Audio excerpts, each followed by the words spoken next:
दोस्तों, आप सबका स्वागत है अपने चैनल बुक क्लब में। समाज में आ रहे नए विचार, आधुनिक सोच और बदलती जीवन शैली। नए जमाने की हवा ने लोगों की सोच बदल दी, लेकिन क्या हर बदलाव सही होता है? आइए एक ऐसी कहानी सुनते हैं जो परंपरा और आधुनिकता के बीच के संघर्ष को दिखाती है। रविन्द्रनाथ ठाकुर के द्वारा लिखी गई यह कहानी नए जमाने की हवा। कहानी शुरू करते हैं। बाबू अनाथ बंधु बीए में पढ़ते थे, परंतु कई वर्षों से निरंतर फेल हो रहे थे। मगर उनके हितैषियों का जिस वर्ष यह विचार बना कि इस वर्ष वह अवश्य ही उत्तीर्ण हो जाएंगे, किंतु उसी वर्ष उन्होंने परीक्षा देना ही उचित न समझा। गत वर्ष बाबू अनाथ बंधु का विवाह हुआ था। भगवान की कृपा से वधू सुंदर और सच्चरिता मिली थी। उसका नाम विंध्यवासिनी था, किंतु अनाथ बाबू को इस हिंदुस्तानी नाम से घृणा थी। पत्नी को भी वह विशेषताओं और सुंदरता में अपने योग्य न समझते थे, परंतु विंध्यवासिनी के हृदय में हर्ष की सीमा न थी। दूसरे पुरुषों की अपेक्षा वह अपने पति को सर्वोत्तम समझती थी। किसी श्रद्धालु व्यक्ति की भांति वह अपने हृदय के सिंहासन पर अपने देवता की मूर्ति सजाकर सदा उसी की पूजा किया करती थी। इधर अनाथ बंधु का यह हाल था कि वे हर समय उससे रुष्ट रहते और तीखे कड़वे शब्दों से उसके प्रेम भरे मन को हर संभव ढंग से घायल करते रहते। अपने मित्र मंडली में भी वह उस बेचारी के घृणा के साथ स्मरण करते। जिन दिनों अनाथ बंधु कॉलेज में पढ़ते थे, उनका निवास ससुराल में ही था। परीक्षा का समय समीप आया, किंतु उन्होंने परीक्षा दिए बगैर ही कॉलेज छोड़ दिया। इस घटना पर अन्य व्यक्तियों की अपेक्षा विंध्यवासिनी को भी अधिक दुख हुआ। रात के समय उसने विनम्रता से कहना शुरू किया, प्राणनाथ, आपने पढ़ाई क्यों छोड़ दी? थोड़े दिनों का कष्ट सह लेना कोई कठिन बात न थी। पढ़ना लिखना कोई बुरी बात तो नहीं है। पत्नी की इतनी बात सुनकर अनाथ बंधु के मिजाज का पारा चढ़ गया। बुरी तरह बिगड़ कर बोले, पढ़ने लिखने से क्या मनुष्य के हाथ पांव चार हो जाते हैं? जो व्यक्ति पढ़ लिख कर अपना स्वास्थ्य खो बैठते हैं, उनकी दशा अंत में बुरी होती है।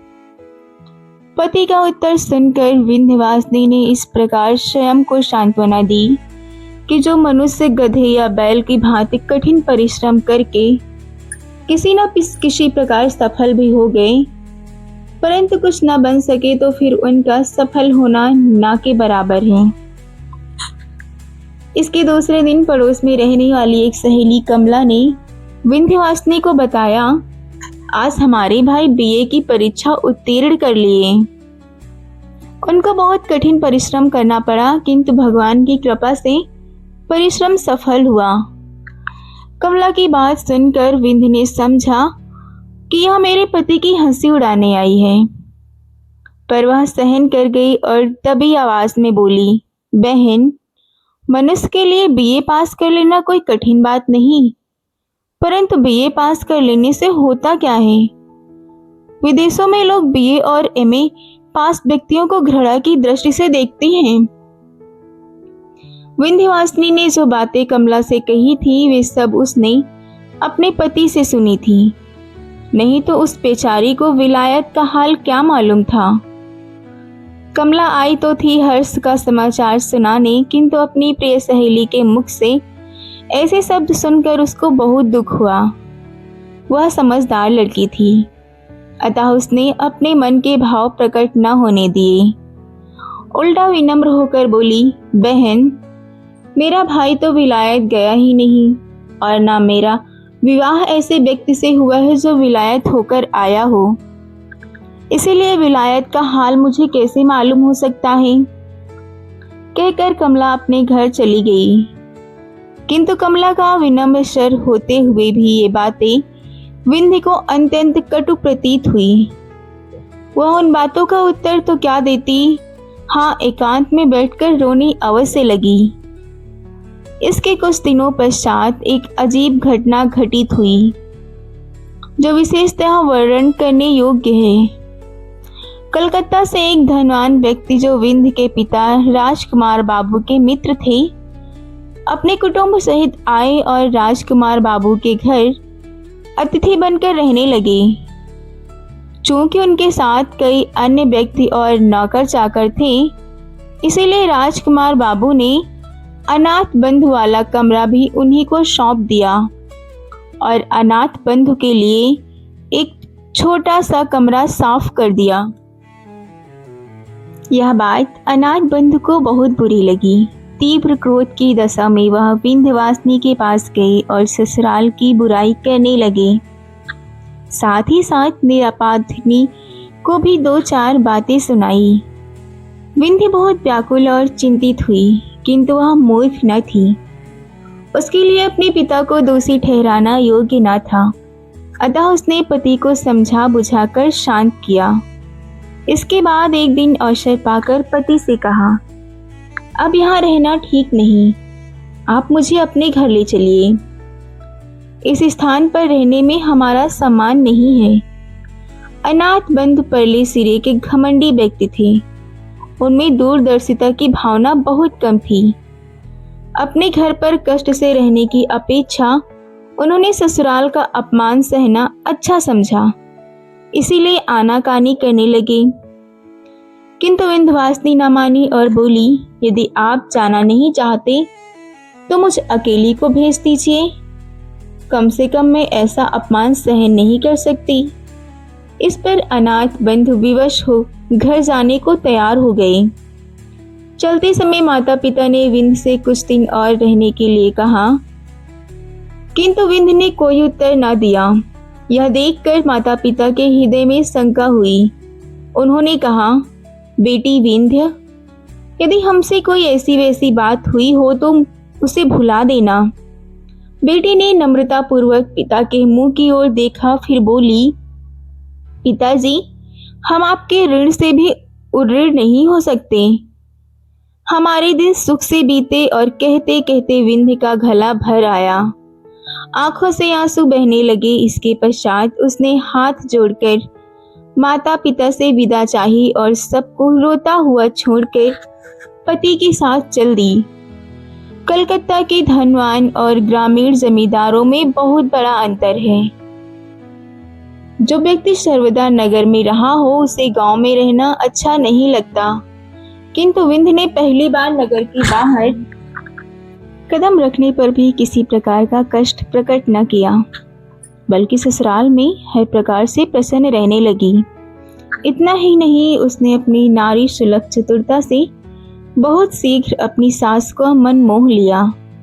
ग्रामीण स्त्रियां उसके गुणों को देखकर प्रसन्न होती थी, परंतु सब कुछ होते हुए भी विंध्य प्रसन्न न थी। अनाथ बंधु के 3 भाई और थे, 2 छोटे, एक बड़ा। बड़े भाई परदेश में 50 रुपए के नौकर थे। इससे अनाथ बंधु के घर बार का खर्च चलता था। छोटे भाई अभी स्कूल में पढ़ते थे। बड़े भाई की पत्नी श्यामा को इस बात का घमंड था कि उसके पति की कमाई से सबको रोटी मिलती है, इसलिए वह घर के कामकाज को हाथ तक न लगाती थी। इसके कुछ दिनों पश्चात बड़े भाई भी छुट्टी लेकर घर आए। रात को श्यामा ने पति से भाई और भौजाई की शिकायत की।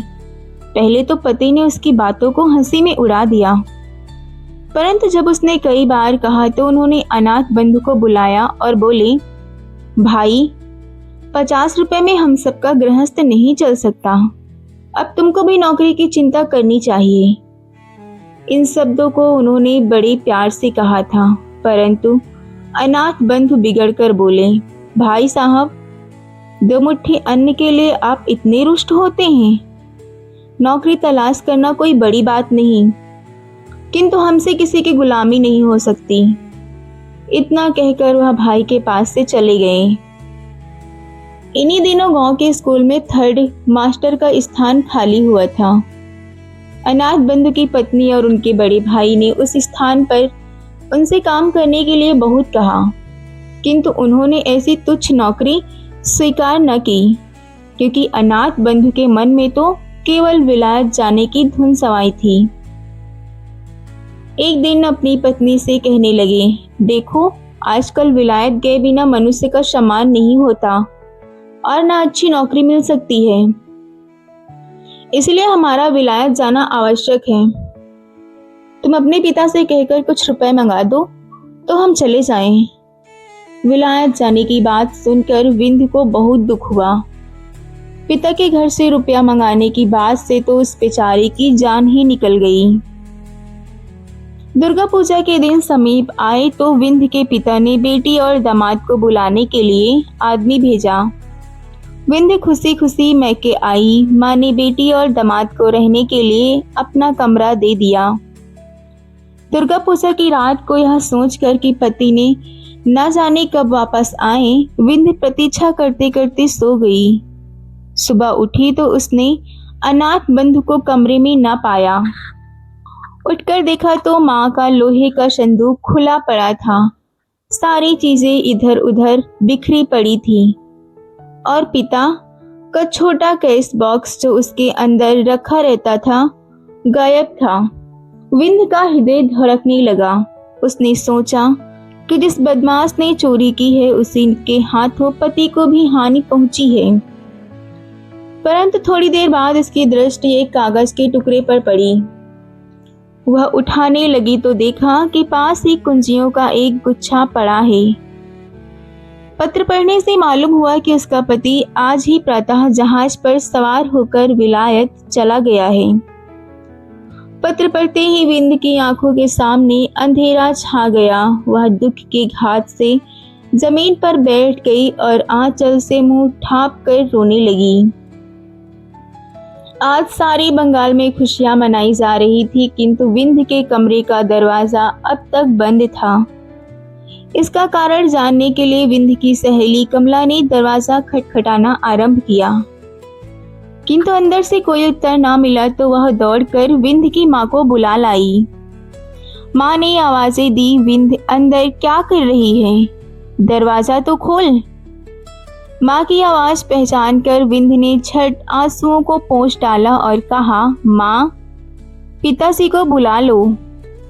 इससे माँ बहुत घबराई, अतः उसने तुरंत पति को बुलवाया। राजकुमार बाबू के आने पर विंध्य ने दरवाजा खोल दिया और माता पिता को अंदर बुलाकर फिर दरवाजा बंद कर लिया। राजकुमार ने घबरा कर पूछा, विंध्य क्या बात है, तू रो क्यों रही है?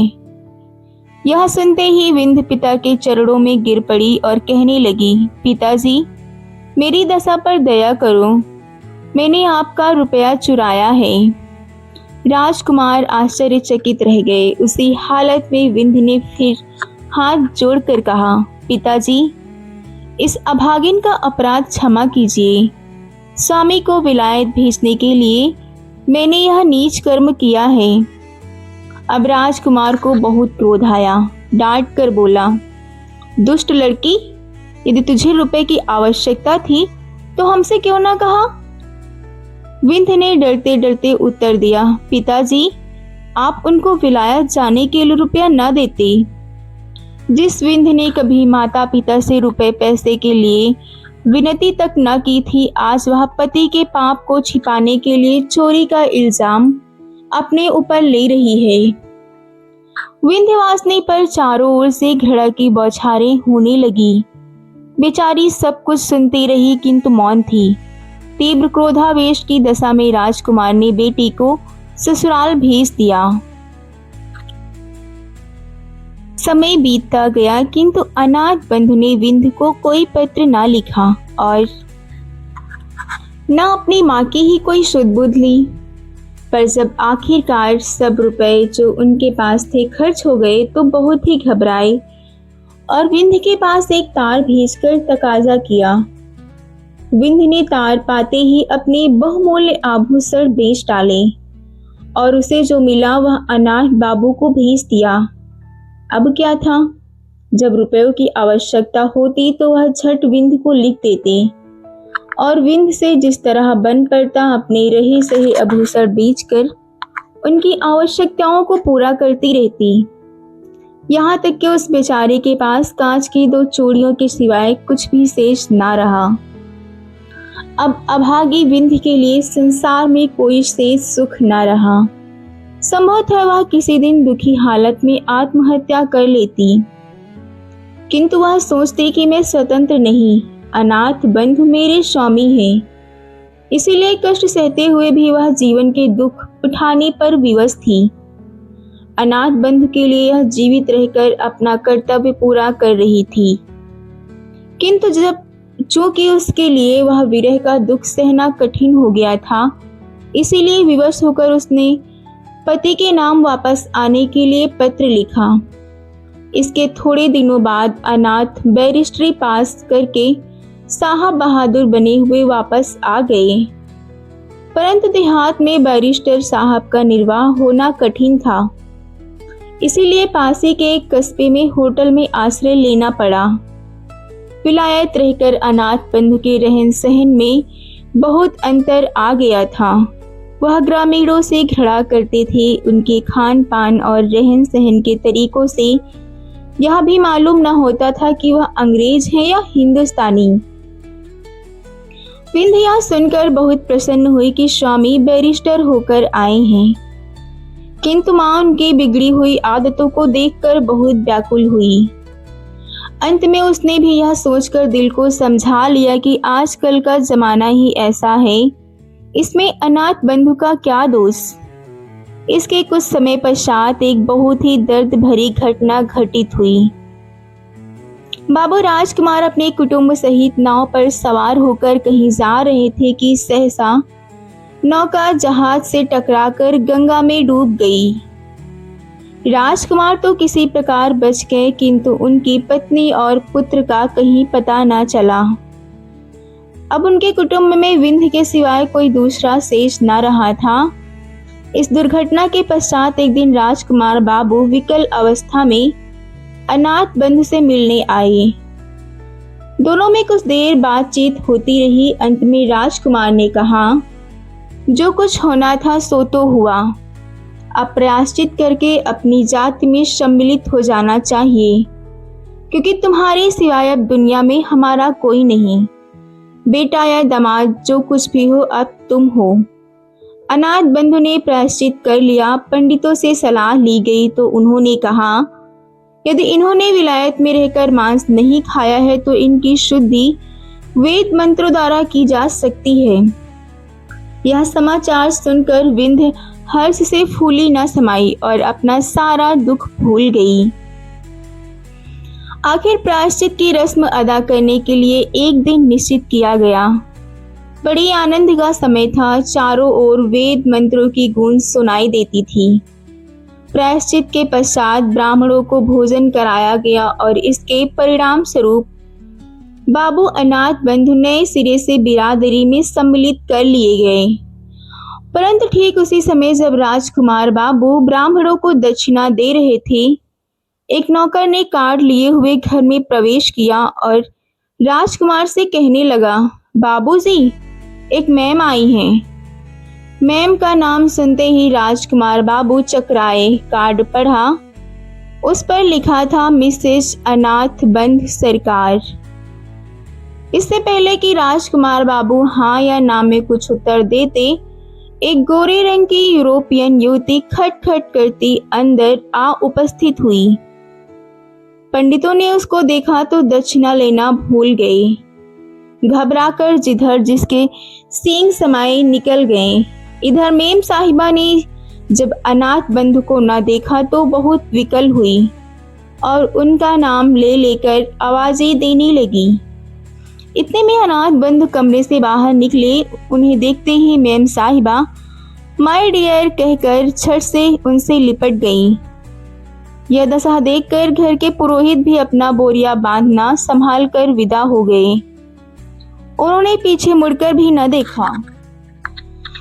दोस्तों, आप सब कमेंट में जरूर बताइएगा कि विंध्यवासिनी के साथ क्या सही हुआ। भोली भाली लड़कियों के साथ क्या ये अत्याचार होना सही था? कमेंट में जरूर बताइएगा।